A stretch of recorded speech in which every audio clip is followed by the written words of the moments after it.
Have you ever heard of Salvia divinorum, or magic mint? Sounds like it might be a drug. It's a hallucinogenic plant. Legal, as a matter of fact. I'm not a drug taker, Inspector.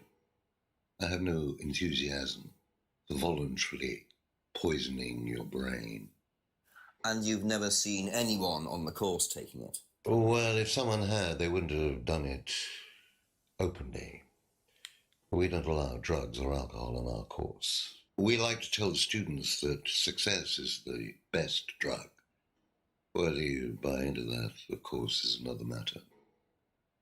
So if you don't allow drink or drugs onto the site, why did you allow Liam to drink whiskey all night? Well, we did give him various warnings. Did try to stop him, but didn't work. But you let him stay on the course? Yeah, well, we couldn't throw him out. This isn't a primary school, Inspector. We're not the police. We can't enforce these rules. If they pay their fees, they're entitled to stay on the course. And what if they want to take drugs? As long as they do it with discretion, frankly, I don't care if they want to wipe or inject paint stripper all over their faces. Do you store any alcohol at Atlas? No. Is there a kitchen? Why, do you want to go down there and check? Well, obviously you wouldn't mind if what you're saying is true. Of course I wouldn't mind. It's past the lavatories down the corridor, but you won't find any drugs in there or alcohol. What do you know about this? So you've been graced with Goebbels' company already, have you? James, our local minister for propaganda. I suppose Ryan already told you about our actual previous incarnation. He explained, yes. Did he tell you anything scandalous? Not unless you count the suicide. Well, these things happen. Was it your idea? The suicide? Third eye. Yeah, I suppose it was. Yeah. As my son had started to atrophy, I decided I ought to give him something to do. And third eye was the same as Atlas, teaching business skills. Very similar. So Liam's death didn't prompt you to make any changes? There was nothing we could do about Liam's death, Inspector, any more than we could do anything about Kate's. It was out of our control. You can't blame me for wondering, Paul. 2 student deaths in 2 years. It's called a coincidence, Inspector. I expect they ate fast food also. But you're not investigating all the local chippies, are you? Seen this before? The writing looks familiar, but no. What can you tell me about doll burning at Atlas? Not very much. It's one of Ryan's ideas. My son is under the illusion that he's a genius. Can you tell me more about the auto-hypnosis techniques used on the course? We don't use hypnosis on the course. Not at all. Not anymore. So how was it used? Hypnosis is probably the wrong word, Inspector. It's nothing to do with the trances or things like that. It was meant to force, to help students. Did you force them? You can't force anybody into being hypnotized. You have to want to be hypnotized. It's not something out of your control. You can't be hurt or damaged in any way by hypnosis. So you've never put pressure on students to enter into hypnosis? It would be impossible to do so. Does Ryan play the guitar? Ryan? Ryan couldn't get a tune out of a radio. He's tone deaf. Okay, so he's never tried to go professional? If he did try, it was never going to happen. Have you seen this before? No, I don't think so. You don't recognise the shop? No. Is there someone else who works at Atlas? Someone who may have been there tonight? No. There's a cleaner. Comes at strange times, but then he's a strange boy. Work experience. As a cleaner? Well, we did try him in accounts, but didn't work out. Do you visit monarch costumes a lot? No. I used to go in there occasionally. Why? But you do know the shop? Yes, of course I do. You see, Paul, I thought you said you didn't know where this bag was from. Well, maybe I do.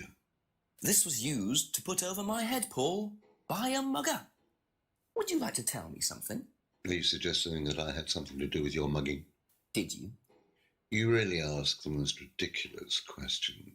Of course I didn't. So why did you lie about the shop?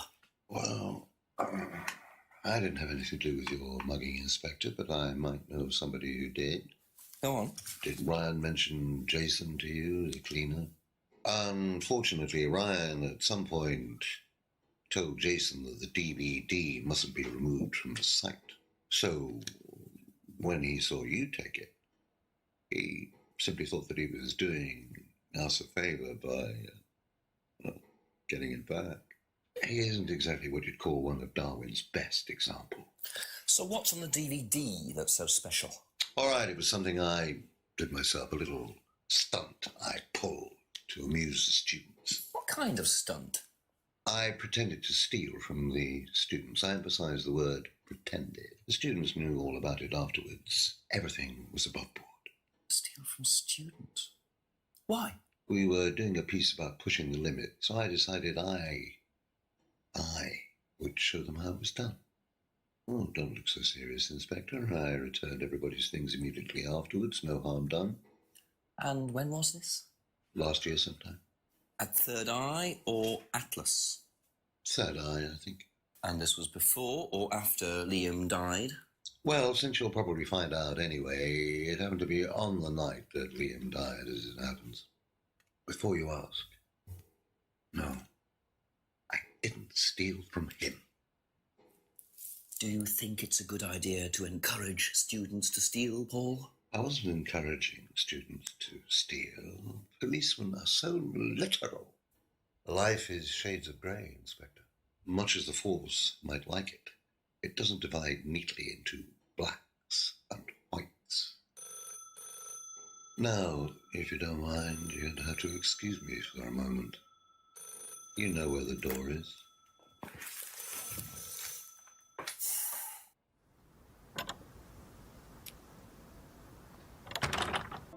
Do you think Emma's criticism of Liam on that last night led to his suicide? I doubt it helped. Did you encourage Emma to criticise him? I didn't encourage Emma to do anything. I merely told her what we tell every student to do, to express themselves as they want to. It would be out of order to criticize them after that, wouldn't it? However, I didn't expect her to criticize his birthmark, if that's what it was. That's a decision she took herself. So you didn't know her well?